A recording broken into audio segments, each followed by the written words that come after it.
열처녀 비유 5번째 시간입니다. 깨어 준비하라 5번째 시간.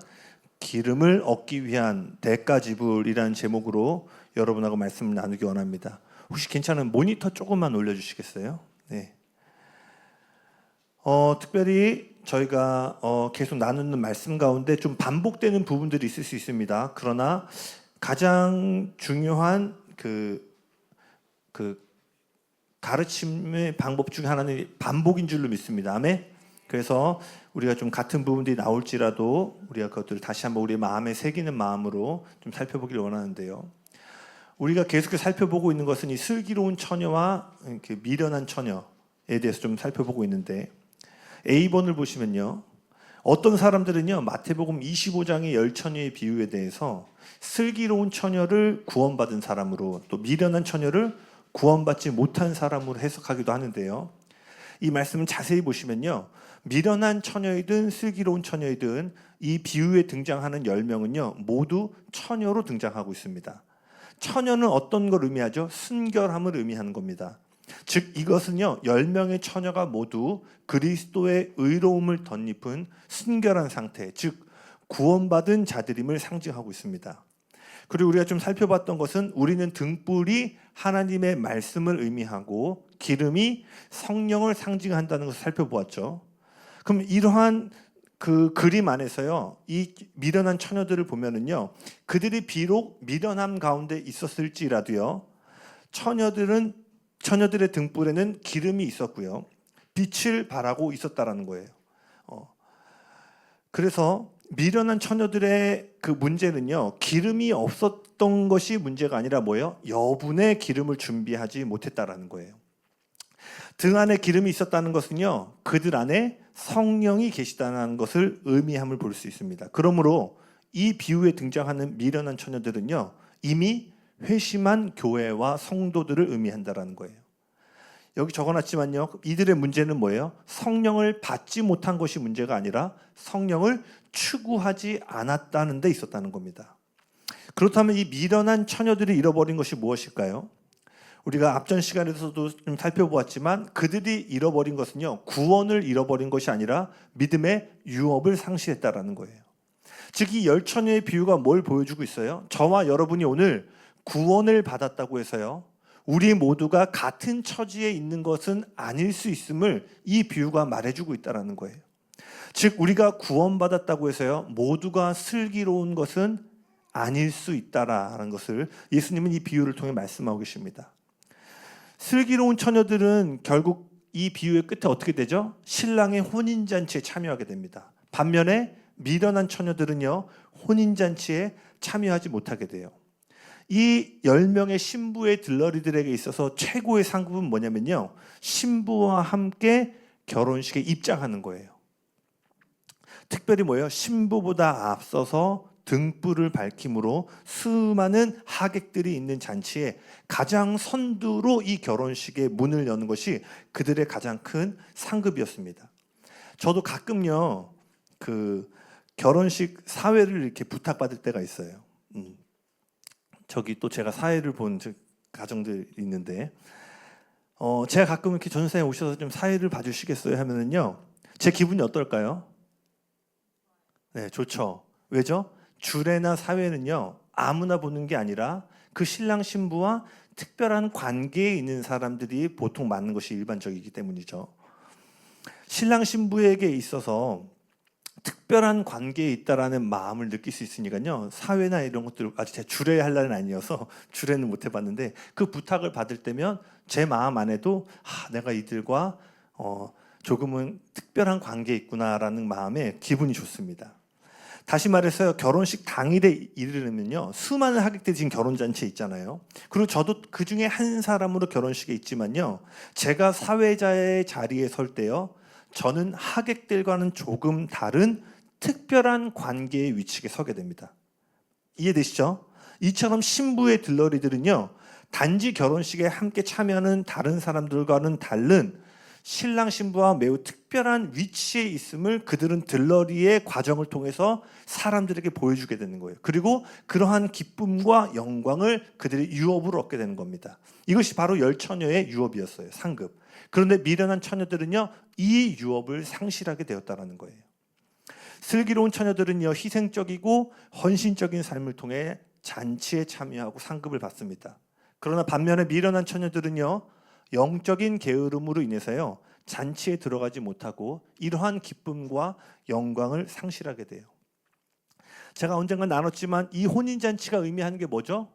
재림을 의미하는 게 아니에요. 재림 직전에 주님께서 성경에서 예언하고 있는 여호와의 큰 날 가운데 있을 부흥의 역사입니다. 할렐루야. 더 울게 냅두세요. 뭐 개척교회여서 네. 기어다니게도 괜찮습니다. 여기는. 네. 자, 어디까지 했죠? 할렐루야. 네. 이 혼인잔치가 의미하는 건 뭐예요? 마지막 때에 있을 영광스러운 부흥의 역사라는 거예요. 즉 이 말은 어떤 사람들은요, 똑같이 교회를 다니는데 부르심 앞에 순종함으로 이러한 하나님의 부흥의 역사에 쓰임받고 동참하게 되는 반면에요, 어떤 사람들은 영적인 게으름으로 인해서 우리가 살펴보았죠, 부끄러운 구원을 받게 될 것이라는 거예요. 그리고 우리가 여기서 살펴봐야 될 것은요, 유업은 크게 두 가지로 나눠집니다. 그 유인물에 적혀 있지만 뭐예요? 내적인 유업과 외적인 유업입니다. 내적인 유업은 무엇이죠? 우리가 그 슬기로운 처녀가 되어서 내적인 유업을 받는다는 것은 바로 예수 그리스도와 동행함으로써 누리는 친밀함과 안식을 의미하는 거예요. 즉 우리가 슬기로운 처녀로 산다는 것은요, 우리의 심령 안에서 그 예수님과의 친밀함, 그리고 그로 인한 기쁨과 안식의 충만함을 누리는 것입니다. 그러나 또 하나가 있죠. 외적인 유업이에요. 그것은 뭐냐면 여러분을 향한 하나님의 부르심입니다. 즉 우리가 슬기로운 처녀가 된다는 것은요, 외적으로 주님이 창세전에 여러분 한 사람 한 사람을 향해 갖고 계셨던 계획과 목적이 성취되는 것이 바로 외적인 유업이라는 거예요. 근데 여러분 잘 보세요. 우리 자신이 그럴 수도 있고 우리 주변에 있는 그리스도인들을 볼 때요, 구원은 얻었는데 예수님 안에 있는 기쁨과 참된 안식을 누리지 못하는 사람들, 또는 우리가 그런 시기를 겪을 때가 있습니다. 또는요, 구원은 분명히 받았는데 부르심을 잃어버려 방향성을 잃어버린 경우들을 보게 돼요. 여러분 출애굽 이스라엘 백성을 한번 보세요. 그들의 본래 계획은요, 광야에 떠돌이 생활하는 것이 하나님의 목적이 아니었죠. 왜냐하면 출애굽기를 보면은요, 이미 모세에게 뭘 얘기하냐면 너희가 그 약속의 땅에 들어갈 때 우상을 섬기는 이방 민족들과 결혼하지 말고 막 가르쳐 주세요. 약속의 땅에 들어갔을 때 지켜야 될 것들, 그리고 해야 될 것들. 그것은 뭐예요? 본래 출애굽을 향한 주님의 아이디어는 가나안 땅까지 들어가는 거였어요. 그러나 우리가 알고 있는 것은 뭐예요? 그들은 애굽으로부터 탈출, 즉 구원은 받았는데 약속의 땅이라는 유업은 상실한 채 인생을 마감했다라는 거예요. 예수님 좌우편에 달린 강도 이야기도 아시죠? 특별히 그 오른편에 있던 강도는 죽기 직전에 주님을 영접함으로써 예수님이 오늘 네가 나와 함께 낙원에 있을 것이다 라는 구원을 받게 됩니다. 근데 제가 질문을 해볼게요. 그 강도 우편에 있는 사람, 이름도 언급되지 않은 사람이지만 하나님 보실 때는 아들이었죠.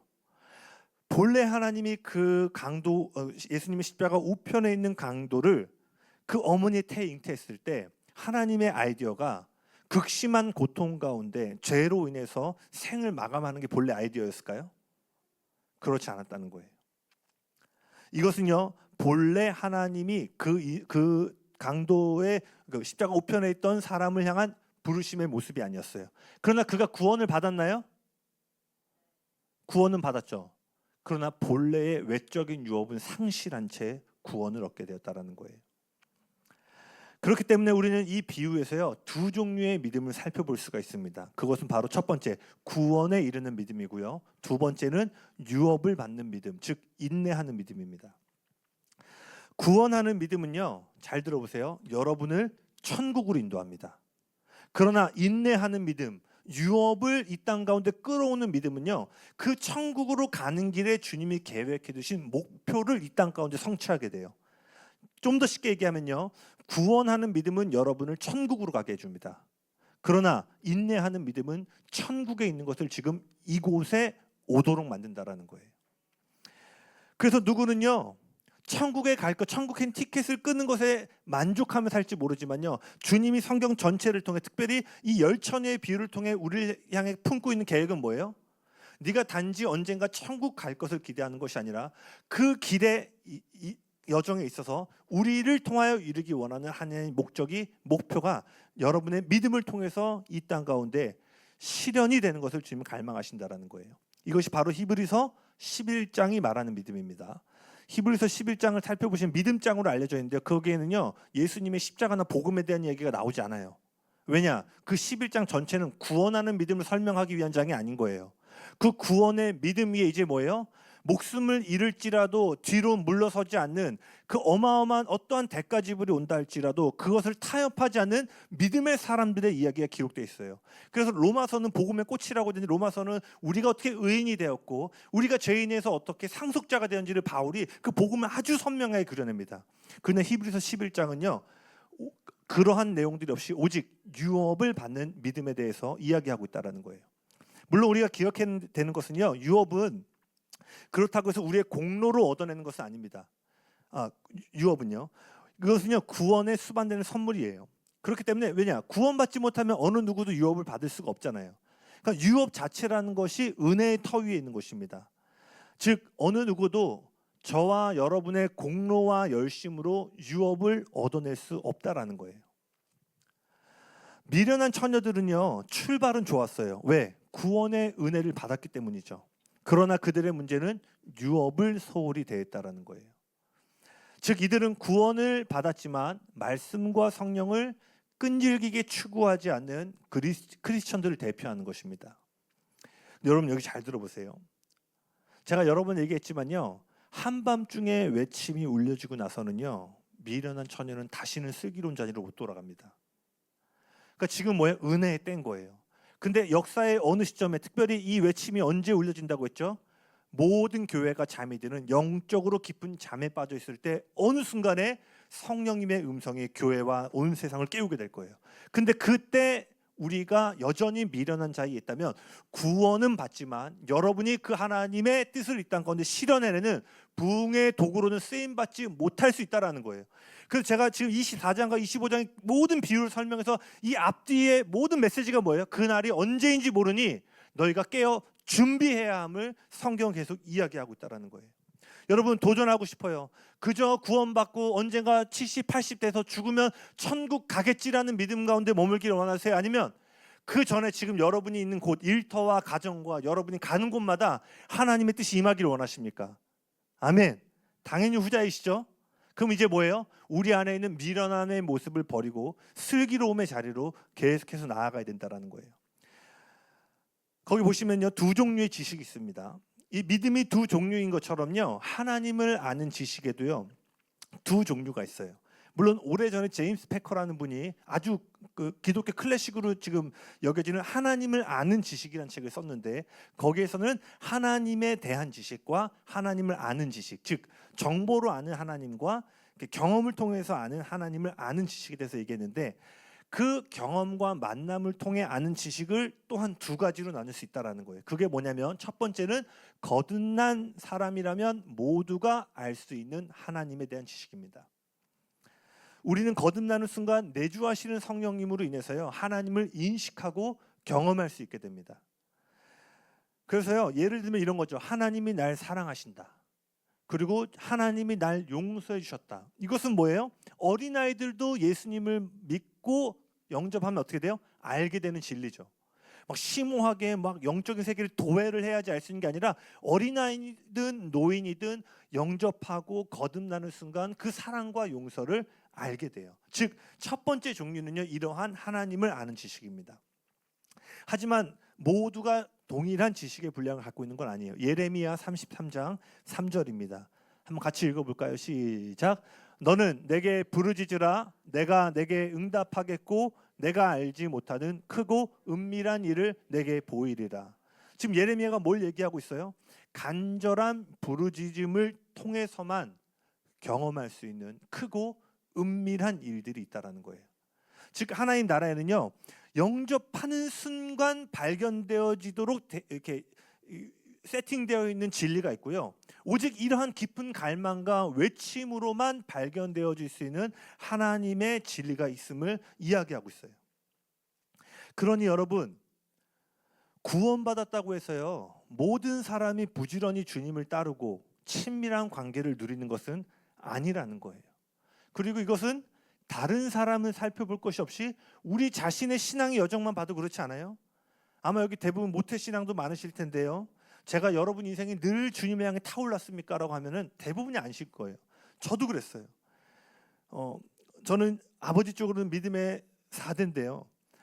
어릴 때부터 교회를 다니고 청년부 회장하고 성가대하고 예배팀하고, 그런데 제 시간에 청년 시절에 10대 시절의 대부분은요 예수님을 향한 어떤 종교적인 활동 가운데 여름 수련회 겨울 수련회 때는 막 바짝 은혜 받고 눈물 흘리고 와 회복되는 것 같다가도 또 교회 봉사나 관계 가운데 깨어지고 상처받고, 그러니까 저도 돌이켜보면은 내가 늘 불타올랐는가 하면 그렇지 않은 시간들을 쉽게 꺼낼 수 있습니다. 아마 여러분도 동의하실 거예요. 그렇기 때문에요 주님을 깊이 아는 지식은요 요한일서 1장 7절입니다. 같이 한번 읽어볼까요? 요한일서 1장 7절 시작. 그가 빛 가운데 계신 것 같이 우리도 빛 가운데 행하면 우리가 서로 사귐이 있고 그 아들 예수의 피가 우리를 모든 죄에서 깨끗하게 하실 것이요. 빛 가운데 행할 때만 알 수 있는 진리가 있다라는 거예요. 야고보서 1장 12절입니다. 시작. 시험을 참는 자는 복이 있나니, 여기까지 읽어볼게요. 뭐라고 돼 있어요? 시험을 참는 자들만이 누릴 수 있는 신령한 축복이 있다라는 거예요. 그리고 성령을 근심시키지 않을 때만 얻을 수 있는 지식들이 있습니다. 이게 바로 두 번째 종류의 지식으로요 하나님을 아는 지식이 아니라 뭐예요? 하나님을 깊이 아는 지식이에요. 자신의 유업을 끈질기게 추구하는 사람들은요 이러한 하나님과의 친밀한 관계 안에서 하나님을 알 뿐만 아니라 뭐예요? 깊이 아는 지식을 얻게 됩니다. 그래서 제가 그 조나단 에드워즈의 얘기를 많이 인용했잖아요. 모든 그리스도인들의 숙제는 뭐라고 그랬죠? 시대의 주권자가 되시는 주님께서 그 새 시대 가운데 향하고 있는 방향을 향해서 우리가 동일하게 바라보고 그 하나님의 뜻을 이루는 것이 모든 세대의 그리스도인의 숙제라는 거예요. 근데 이걸 누가 할 수 있냐? 썬데이 크리스천이 할 수 있는 게 아니라 하나님을 깊이 아는 사람, 즉 그 세대를 향한 하나님의 목적과 계획을 발견한, 그 주님의 마음 안에 그 세대를 향해 갖고 계시는 불타는 마음을 발견한 사람들만이 단지 어떻게 먹고 살까의 신앙을 넘어서 어떻게 되는 거예요? 내가 주님의 이 시대의 주권자가 되시는 주님과 동일한 방향으로 내가 나아가기를 원합니다라는 결단을 할 수 있게 된다는 거예요. 아멘이십니까? 믿음으로 선포합니다. 오늘 이 밤에 어떻게 먹고 살지가 아니라 이 세대의 주권자가 되시는 주님과 동일한 방향을 바라보고 우리의 삶을 드리는 우리 모두가 되길 예수님의 이름으로 축복합니다. 아멘. 즉 기름을 준비한다는 것은요 말씀과 성령 안에서 끊임없이 주님을 추구하고 갈망하는 심령을 소유하는 것입니다. 다시요. 오늘 열천에 비유해서 우리가 기름을 준비한다는 것은요 추상적이지 않아요. 매우 구체적으로 말씀과 성령 안에서 여러분이 지속적으로 주님을 갈망하는 마음을 소유하는 거라는 거예요. 그렇다 오늘 주제이자 결론입니다. 기름을 얻으려면요 여러분 이제 대가를 지불하셔야 된다는 거예요. 우리가 계속 살펴보고 있듯이요 미련한 처녀의 문제는 등과 기름의 부재가 아니라 여분의 기름을 준비하지 못했다는 것에 있습니다. 등불과 기름이 사라져 가고 있음에도 불구하고 그들은 준비하지 못했죠. 그리고 제가 아까 서두에 얘기했듯이 미련한 처녀들의 문제가 뭐였죠? 성령을 받지 못한 게 문제가 아니라 성령을 추구하지 않았다는 데 있습니다. 제가 여러 번 나눴지만 성령은요 크게 두 가지 차원에서 여러분 삶에서 사라지게 됩니다. 첫 번째 에베소서 4장 30절 읽어볼까요? 시작. 하나님의 성령을 뭐라고 그러죠? 근심하게 하지 말라. 첫 번째는요 성령님을 근심케 함으로 기름이 사라지게 됩니다. 두 번째는 데살로니가전서 5장 19절입니다. 읽어볼까요? 시작. 성령을 소멸하지 말며. 근데 여러분 여기 잘 보셔야 돼요.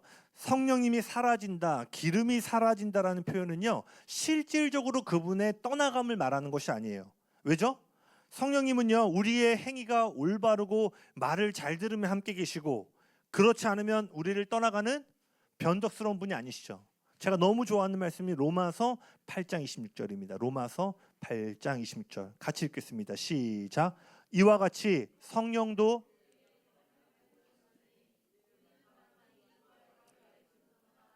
즉 성령이 말할 수 없는 탄식으로 우리를 위하여 친히 간구하시느니라. 아멘. 너무 좋지 않아요? 우리가 너무나 연약해서 어떨 때는요 뭘 기도해야 될지도 모르는 답답함과 굳어진 가운데 있는 그때에도요 성령님은 말할 수 없는 중보기도로 여러분을 향해 계속해서 부르짖고 계신다라는 거예요. 아멘. 저는 그래서 기도의 자리에 나올 때 막 마음이 뜨거울 때가 있는가 하면 어쩔 때는 그냥 무미건조한 마음으로 나올 때가 있을 수 있잖아요. 거진들 불탑니다. 할렐루야. 그런데 그럴 때마다 이 구절을 떠올리면 성령님이 지금 나를 향해 열정적으로 기도하고 계시는구나. 이런 것들이 제 안에 기차에 마치 그 바퀴를 누르듯이 이런 성령님의 사랑이 제 마음을 막 움직이는데 도움이 돼요. 그러니까 성령님은 뭐예요? 여러분이 말 잘 들으면 거하고 계시고 말 안 들으면 떠나가시는 분이 아니라는 거예요. 그렇다면 성령이 사라진다는 것, 기름이 사라진다는 것은 어떤 의미일까요? 이것은요, 성령님을 인식하는 여러분의 능력에 대한 것입니다. 예를 들어 볼게요. 예를 들어 연인이 있다고 생각해 보세요. 그리고 이 연인이 헤어졌습니다. 그리고 헤어지고 몇 날 며칠이 지났는데 어느 날 우연히 카페에 들어갔는데 이 헤어진 커플이 그 카페에서 만나게 된 거예요. 옛날 생각나시나요? 죄송합니다. 네. 근데 이제 그들은 이제 뭐예요? 예전처럼 서로를 소유하고 있지 않죠. 그들은 서로에게 이미 사라져버린 상태예요. 근데 눈앞에 물리적으로 그들이 함께 있나요? 안 있나요? 카페에서 만나서 물리적으로는 지금 같은 공간에 있잖아요. 그들이 함께 있지만 정작 그들의 내면에서는요, 서로를 잃어버리고 사라진 상태가 되었다라는 거예요. 즉 성령님이 사라진다, 기름이 사라진다라는 것은 실질적인 부재를 말하는 것이 아니라 우리가 성령님과 맺는 친밀한 관계의 상실을 의미하는 거예요. 이처럼 성령님이 사라진다는 것은 그분과 맺는 친밀한 관계, 그분을 충만하게 느끼는 우리의 인식의 상실을 의미한다는 것입니다. 아까도 읽었지만 바울은요, 에베소 교회에 보내는 편지에서 뭐라고 얘기했죠? 성령을 근심케 하지 말아야 된다라고 했어요. 근심시키다라는 것은요, 슬프게 하다, 서운하게 하다라는 의미예요. 즉 성령님을 근심케 한다는 것은요, 성령님의 성품과 어울리지 않는 일, 즉 그릇된 행동을 하는 것을 말합니다. 여러분의 생각과 행동 또는 태도 가운데요, 성령님이 싫어하는 죄나 불순종의 일을 행할 때요, 여러분 안에 계신 성령님은 근심하기 시작합니다. 반면에 성령을 소멸한다는 것은요, 단지 죄가 없는 상태를 의미하는 것이 아니에요. 소멸하다에 해당하는 헬라어는 뭐냐면요, 끄다라는 의미가 있는데요, 불이나 무엇인가를 끄는 것을 의미해요. 쉽게 말하면 이런 거예요. 여러분이 물이 나오는 호스가 있는데 그게 밟히거나 줄이 꼬이면 어떻게 돼요? 물이 갑자기 일시적으로 막히게 되죠. 이게 성령을 소멸하는 거예요. 잘못된 게 아니라 뭐예요? 올바른 일을 하지 않을 때 성령님은 소멸하게 됩니다. 정리하면은요, 여러 차례 얘기했지만 잘 기억하시길 바랍니다. 여러분이 해서는 안 되는 일을 할 때 성령님 어떻게 하신다고요? 근심하십니다. 근데 여러분이 마땅히 해야 할 일을 하지 않을 때 어떻게 된다고요? 성령님은 소멸하게 돼요. 그래서 제가 언젠가 얘기했죠. 저도 막 몸으로 하나님을 강하게 그 임재를 느낄 때가 있었어요. 그리고 어느 시점에 주님은 더 깊이 들어가서 기도해라. 더 깊이 기도. 근데요, 그때는 제가 성령님을 너무 강하게 느낄 때여서요, 성령이 정말 충만하게 오시면 제가 몸으로 인식할 수 있는 때였어요. 근데 성령님이 더 깊이 기도하라고 말씀하셨는데 제가 순종하지 않았어요. 근데 이게 점점 줄어들더라고요. 그러니까 어느 순간에는요, 내가 몸으로 옛날에 막 오시면 바로 느꼈거든요. 근데 그런 것들이 이제 내가 인식이 조금씩 느려지기 시작하는 거예요. 이처럼요, 성령님이 지금 여러분에게 뭔가를 말씀하셨을 때 순종하지 않으면요, 성령님은 내주하시지만 조금씩 소멸되어져 갈 수 있다는 거예요. 그리고 한밤에 외치는 자의 소리가 들리고요, 잠에서 깨어난 미련한 처녀들이 어떻게 얘기를 하죠? 그 슬기로운 처녀들을 찾아가서 우리에게 기름이 부족하니 너희에게 있는 기름을 나눠달라고 얘기를 하죠.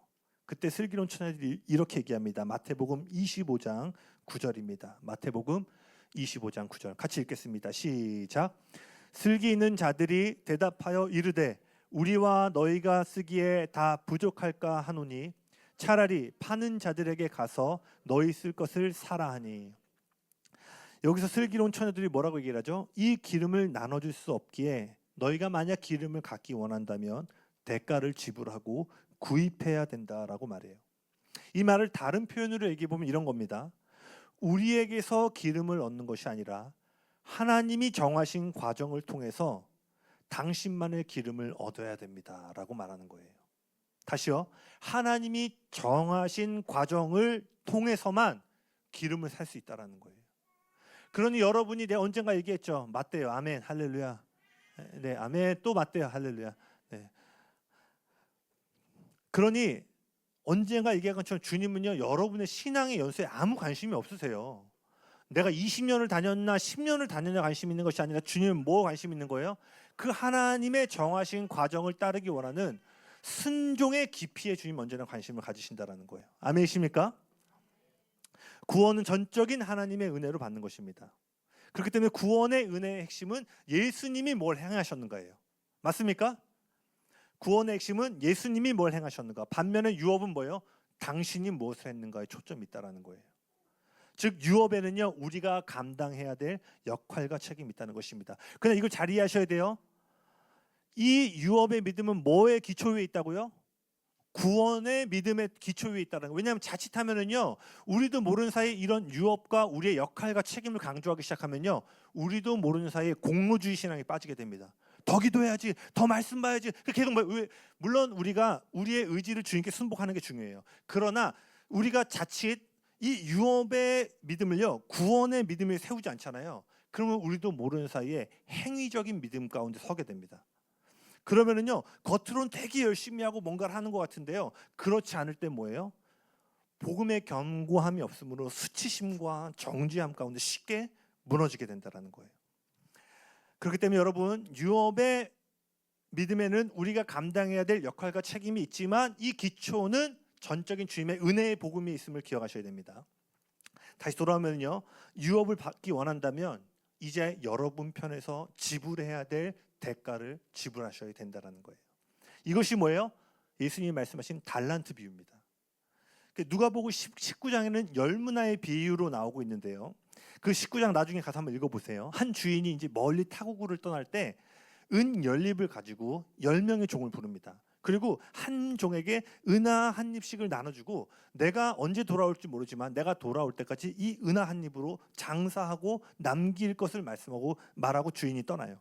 그리고 어느 정도 시간이 지나고 그 주인이 다시 이제 집으로 돌아올 때요, 이 주인은 그 종들이 맡겨진 돈으로, 은하로 무엇을 했는지 물어보게 됩니다. 근데 그때 이 19장의 비유를 보면은 한 종은 한 잎으로 10문화를 남기게 됩니다. 그러니까 주인이 뭐라고 하냐면, 잘하였다 착하고 충성된 종아, 내가 10골 다스리는 권세를 너에게 맡긴다라고 얘기를 해요. 그래서 또 다른 종은요, 은하 한 잎으로, 그러니까 한 문화로 5문화를 남기게 됩니다. 그때 주인이 똑같이 착하고 충성된 종아, 잘하였도다, 내가 5골 맡는 권세를 내가 너에게 위임한다라고 얘기를 해요.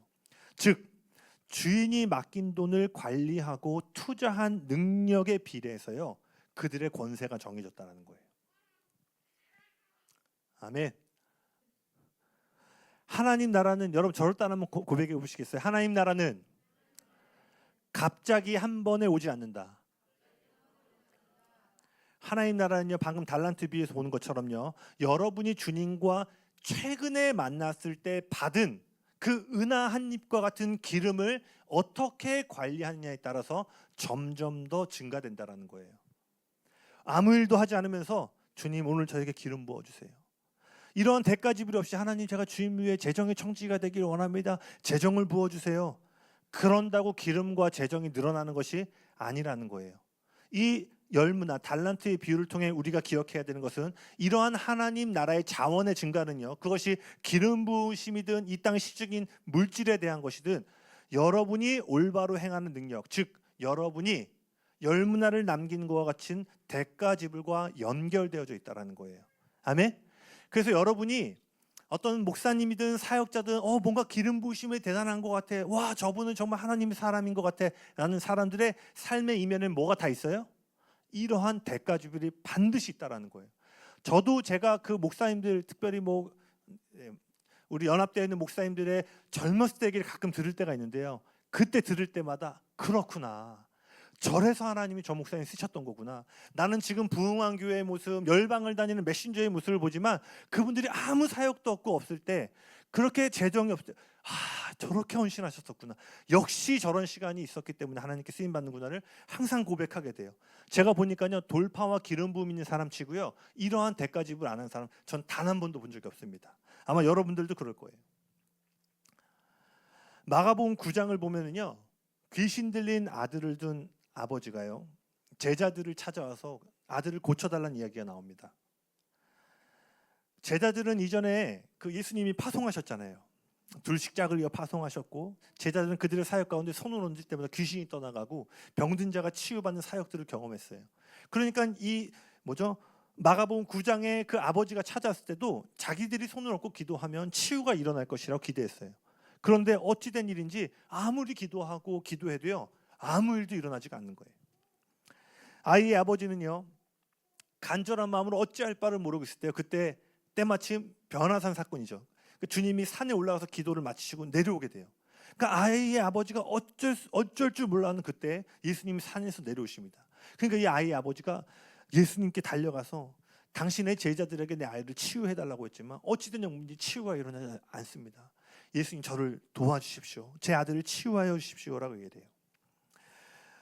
그리고 나서 예수님은요, 손을 얹고 단번에 귀신을 내어 쫓으심으로 그 치유와 회복을 가져다 주십니다. 제자들은 궁금했어요. 이전에는 그 돌파와 사역들이 일어났는데 왜 이번만큼은 이 돌파가 일어나지 않는지 궁금했어요. 그래서 그들이 예수님께 조용히 다가와 여쭤봤다라고 돼 있어요. 여러분, 여기서 중요한 게요, 여러분 삶에 돌파가 일어나지 않을 때는요, 언제나 예수님이 계신 곳을 향해 가야 된다는 거예요. 아멘. 제가 왜 이 얘기를 하냐면요, 가끔 이상한 신학이 있어요. 제가 믿기로 질병을 향한 하나님의 뜻은 치유인 줄로 믿습니다. 아멘. 근데 가끔 이런 사람들이 있어요. 막 간절히 기도했는데 치유가 되지 않은 거야. 아, 하나님이 여기에 뭔가 더 선하신 뜻이 있나 봐. 여러분, 제가 믿기로요, 복잡하지 않죠. 제가 그런 표현 많이 써요. 여러분 자녀 두신 분, 만약에 자녀가 말을 안 들으니까 정말 너가 변화되기 위해서 이번에 암 한번 걸려봐라, 그렇게 가르치실 부모 있어요? 아마 아무도 없을 거예요. 근데 우리는 가끔요, 하나님을요, 제가 만약에 저희 딸이 기도 말씀 안 해. 야, 좀 더 가면 심각한데. 유아야, 돼. 팍 해가지고 다리를 하나 부러뜨렸어. 근데 유아가 맞고 다리가 부러지고 이 붓는 과정을 통해, 그렇구나, 기도 말씀 안 보면 아빠가 나 이렇게 대하는구나. 옆집 사람이 이걸 본다면 저를 어떻게 할까요? 아동학대로 신고할 거예요. 웃죠? 근데 우리는 하나님을 학대하는 아버지로 생각한다는 거예요. 물론 맞아요. 하나님은 모든 것을 합력하여 선을 이루시는 분입니다. 아멘. 어떠한 질병과 어떠한 악인들을 통해서도 하나님은 당신의 뜻을 펼쳐나갈 수 있는 전능하신 분이세요. 근데 여러분 기억하셔야 될 게, 하나님이 그 모든 것을 선으로 바꾸시는, 에어컨 소리입니다. 할렐루야. 그 주권이 있다고 해서요, 그 부정하고 나쁜 것이 하나님으로부터 온 것으로 여겨서는 안 된다라는 거예요. 때로는 우리가 제자들처럼 믿음의 부족함으로 돌파하지 못했고 응답을 받지 못했는데 우리는 쉽게 타협하죠. 여기에 더 큰 하나님의 뜻이 있나 봐. 야, 하나님이 널 안 고쳐주시는 게 더 큰 하나님의 뜻이 있나 봐. 그러나 우리 안에 돌파가 안 일어날 때 뭐 해야 돼요? 그것을 타협하는 신학을 만들어내는 것이 아니라 예수님께 나아가서요, 그 일이 돌파가 될 때까지 예수님께 질문하고 기도해야 된다는 것입니다. 아멘이십니까? 그러면서 제자들이 왜 이루어지지 않았습니까? 라고 할 때 이때 예수님 뭐라고 얘기하시죠? 기도 외에는, 다른 어떤 성격 번역본은 금식까지 추가되어 있죠. 기도와 금식 외에는 이러한 유가 일어날 수 없다. 제자들은 어제까지만 해도 슬기로운 처녀와 같았어요. 손을 얹고 기도할 때마다 기적이 일어납니다. 그런데 오늘은 미련한 자의 처녀의 자리에 서게 되었다는 거예요. 왜죠? 사역을 하느라 바빠진 탓에 기도와 금식이라는 영적인 생활, 즉 대가 지불의 중요성을 잃어버리게 됐다는 거예요. 근데 여러분 잘 생각해 보세요. 의도적으로 미련한 처녀의 자리로 가려는 사람이 있을까요? 여기 계신 분 중에 나 미련한 처녀로 가고 싶다, 아무도 없을 거예요. 생각해 보세요. 어떤 사람이 미련한 처녀와 같은 신앙생활, 유업을 상실하는 구원, 부끄러운 구원을 받기 원하겠어요? 그런데 왜 이런 일이 일어날까요? 이러한 일이요, 우리도 모르는 사이에 계속해서 조금씩 일어나기 때문이에요. 우리가 그다지 중요하지 않을 거야, 괜찮을 거야 라는 그 틈을 통해서요, 우리 안에 계신 성령의 기름 부으심이 새어나가고 소멸하게 된다는 것입니다. 그리고 이러한 틈을 우리가 깨어서 발견하지 않으면요, 어느새 기름이 바닥나는 상태에 이르게 된다는 거예요. 아마 많은 분들이 아실 텐데요. 2024년 12월에요. 영국의 그 유명한 옥스포드 사전이라는 곳에서 올해의 단어로 하나를 꼽았는데 그게 뭐냐면 뇌썩음입니다. 이것은 현대인에게 가장 현재 익숙한 상황을 나타내는 단어로요. CNN이라는 그 뉴스에서는요. 이렇게 표현했어요. 어떠한 목적 없이 오랜 시간 스크롤을 한 이후에 드는 느낌. 이게 뇌썩음이라는 거예요. 여러분, 오늘 얼마나 많은 그리스도인들이 특별히 핸드폰과 미디어로 인해서요. 성령을 근심케 하고 소멸하는지를 모릅니다. 잠깐만 보려고 했는데 한두 시간 훌쩍 지나간 경험 해보신 분 아래로 손. 네, 다 있으시죠? 뭐죠 이 분위기? 네. 저희 부모님 세대는 조금 미디어가 저희 때랑 좀 다를 것 같은데 저희 세대, 특별히 저희 밑에 세대는 날 때부터 디지털 세상에 태어났죠. 뭐 그러니까 아마 지금 젊은 세대들은요 이 핸드폰을 뗄래야 뗄 수가 없을 거예요. 아마 여기 계신 분들 중에도 그리고 이제 그 통계를 보니까요 긴 그 롱폼 컨텐츠보다 지금 숏폼이 훨씬 더 사람들이 많이 그래서 EBS에 뭐가 있냐면 숏폼에 중독된 사람들은 다큐멘터리가 있어요. 내가 중독자다 하시는 분 꼭 보시기 바랍니다. 할렐루야. 보니까요 주 평균이 월에 그러니까 하루에 2시간 좀 안 되게 한국 사람들이 쇼폼을 본대요. 근데 그거를 미디어를 적게 사용하는 좀 우리 부모 세대를 제외하면 저희 젊은 세대는 뭐예요? 거기 나오는 그 중독자 한 명이 나오거든요. 그 다큐멘터리에 5시간씩 봐요 하루에. 근데 그 사람이 이렇게 보는 게 아니라 출근하면서 보고 잠깐 밥 먹으면서 보고 화장실 가서 보고. 근데 그 앱 여러분 그래서 그거 한번 꼭 해보세요. 그 앱 사용량 있죠. 앱 사용량. 오늘부터 한번 해보시고 내가 썩어 있는지 성령으로 이렇게 살아있는지 한번 보시기 바랍니다.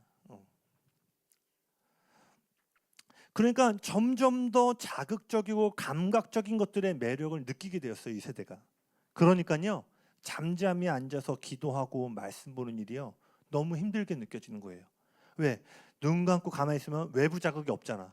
내가 할 수 있는 자극은 내 안에 계신 성령님을 인식함으로 그 자극을 느껴야 되는데 우린 너무나 빨리 30초 안에 뭔가를 영향을 임팩트를 주는 거에만 계속 노출되다 보니까 5분 기도하기 10분 기도하기 어려운 거예요. 여기 계신 분들은 아닌 줄로 믿습니다. 아멘. 제가 내 말하는 포인트가 뭔지는 여러분도 동의하실 거예요. 그러니 여러분 이제 깨어 준비해야 된다는 거예요. 언젠가 어떤 목사님 그런 얘기 하시더라고요. 잔느기용이라던가 아주 오래전에 살았던 신앙. 그러니까 왜냐면 해 아래 새 것이 없다고 지금 푸는 것들이 시대가 발전했다고 우리가 새로운 진리를 푸는 게 아니라 고전을 찾아보면요 이미 다 풀려 있는 진리예요. 근데 어떤 목사님이 그 얘기 하더라고요. 이 시대에 그 동일한 메시지를 푸는 사람들의 영성과 그 시대의 영성을 비교하면 아마 그 시대 사람들이 비교도 안 되게 영성이 좋을 거다. 왜냐하면 적어도 그들은 이 미디어의 영향이 없었다라는 거예요. 전 동의해요. 저도 핸드폰 없던 시절, 삐삐 시절 그리고 없던 시절. 네, 집사님 때는 더 그렇죠. TV 없던 시절. 네, 네. 저도 어쨌든 어릴 때 채널이 2개에서 3개가 될 때가 있고 토요일에는 너무 볼 게 없어서 그 2번에서 미국 프로그램이 나왔거든요. 그 토요일 4시에 WWF가 있어요. 그러니까 뭐 TV 프로그램 자체가 없으니까 그 잘 안 나오는 그 미국 방송 틀어놓고 그 레슬링 보려고 한 번 있고 그리고 저희 때는 다시 보기가 없었잖아요. 저 어릴 때는 피구왕 통키가 되게 유명했는데 6시인가 5시 반만 되면 애들이 놀이터에서 막 다 사라지죠. 왜냐? 재방송도 안 돼. 그때 아니면 못 보는 거야. 근데 이 세대는 어때요? 24시간 수백 개의 채널이 내가 원하는 때 아무데나 밤새서 볼 수 있어요. 넷플릭스 밤새서 보신 분 아래로 손. 네, 여기까지만 하겠습니다. 할렐루야. 웃으면서 얘기하지만 이제 뭐예요? 이 세대가 너무나도 이 하나님의 성령을 모시기 위한 대가 지불에서 멀어진 감각을 갖고 있다는 거예요. 슬기로운 처녀와 같이 단지 천국에 가는 인생이 아니라 하나님 나라의 일을 이 땅 가운데 가져오는 유업과 상급의 자리에 서기 원한다면요, 이제 여러분 하나님을 깊이 아는 지식 안에서 성장하고 승리하기 위한 대가 지불을 이제 지불하셔야 한다라는 거예요. 아멘이십니까? 사도행전 2장의 오순절에 성령이 임한 사건을 보세요. 다른 사람들이 볼 때는 호련히 갑자기 일어난 일이었죠. 그러나 사도행전 1장 14절 한번 보실래요? 사도행전 1장 14절 앞에 있습니다. 같이 읽겠습니다. 시작. 여자들과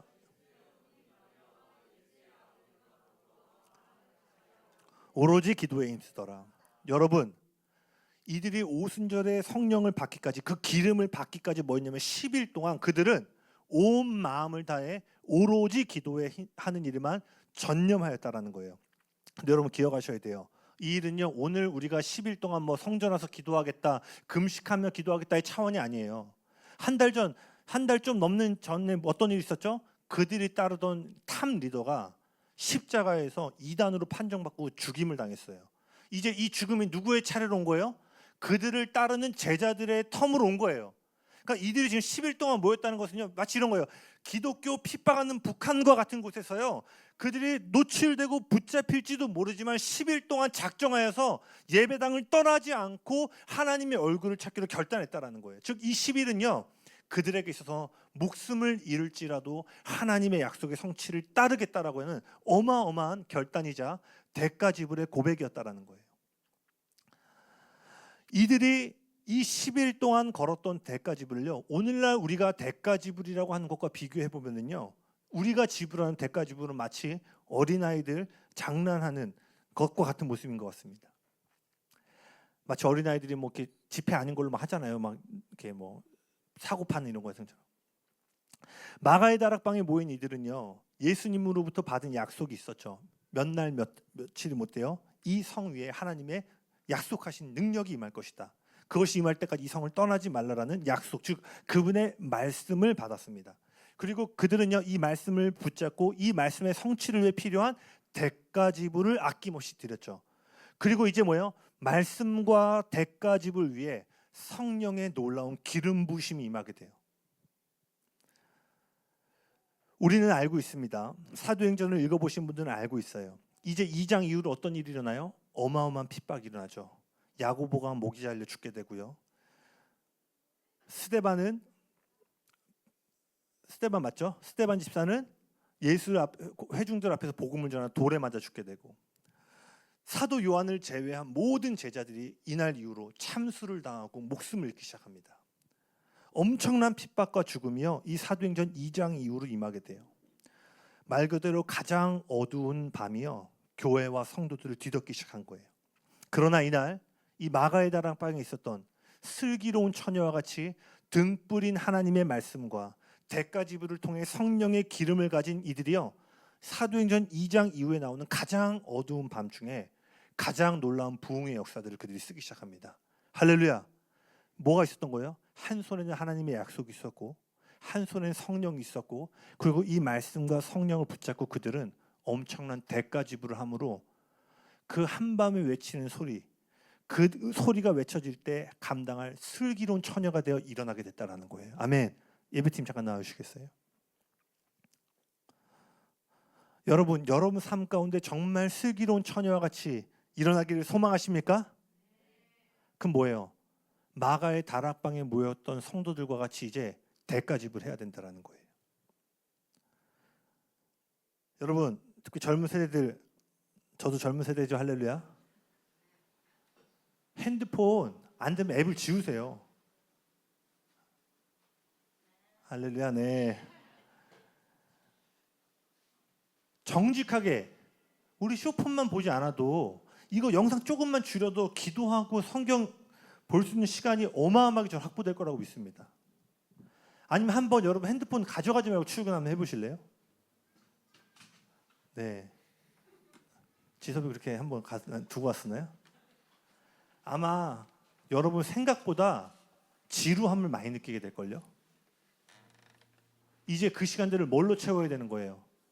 기도와 말씀으로 지불해야 된다는 거예요. 아멘이십니까? 그래서 저희 교회 올해 들어오면서 지금 성경 읽기 하고 있는데요. 거기 지금 다 보이시죠? 뭐 성경 읽은 사람 숫자. 네, 괜찮습니다, 여러분. 우리 하는 정죄하는 분 아니십니다. 그러나 이제 뭐예요? 강한 믿음으로 일어나야 될 때라는 거예요. 제가 계속 얘기하고 있죠. 너 못 읽었지, 넘어졌지, 괜찮지가 아니라 2025년은 뭐예요? 반석 위에 강한 믿음으로 서는 시즌이에요. 그러니까 뭐예요? 빨리 넘어졌어도 재정비하고, 안 되면 뭐예요? 출근해서 오디오 성경을 듣든 뭘 하든 간에 계속해서 하나님의 말씀과 기도의 자리에 우리를 노출시켜야 된다는 거예요. 제가 믿기로 이러한 대가 지불의 길을 걷기 시작할 때 성령님 이제 그들의 인생 가운데 성령의 기름을 부어서 마지막 때 깊은 어두운 밤을 그러한 사람들을 통해 전 준비하실 거라고 믿습니다. 아멘이십니까?